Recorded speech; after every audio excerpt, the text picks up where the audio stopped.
So after my last sarcastic motocross sponsorship video triggered a few people, I thought I'd do a serious video to let you know what I look for here at Owkay Clothing. Now, I'm only speaking from my point of view, so I can't talk for all brands or businesses. They're not going to be the same. So the main thing I look for is good content, someone that can provide good quality photos and videos that I myself could reuse on the page. Nowadays, it doesn't need to be done by like a professional photographer or anything. Usually a mobile phone camera is good enough. Next would be that going out to a good engaging audience. So a good engaging audience doesn't necessarily mean someone with a lot of followers. There's people with a lot of followers that people don't engage, and I will look at that.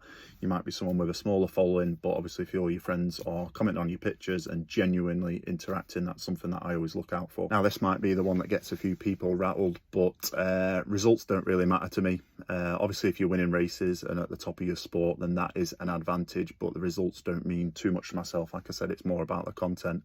Again, it'll vary for other brands, but that's the one thing a lot of people get annoyed with, is when they kind of come back thinking that, oh, I won this race, and I'm like, yeah, I'm not too fussed, mate. Yeah, a bit of an example of that in the past, I've turned down World Championship motocross riders that have wanted free product and not gave it them, but on the other hand, I've gave free product for multiple years to a younger lad that races mini bikes but has quite a strong YouTube following and provides good content. I obviously look for someone that has a genuine interest in the brand and is looking to help push it. Of people apply to be an ambassador or an athlete and they kind of write the results and kind of stuff about themselves, like a bit of a background, but to myself it doesn't really matter too much. I'm more looking for what you're going to do to push the brand, how you're going to promote it, and how that might be different to the next person that's going to come along. So you've always got to think from the brand's perspective of what would they want to be hearing, and obviously if you can word it and write out your application that way, you can't really go too wrong. So some of my tips would be,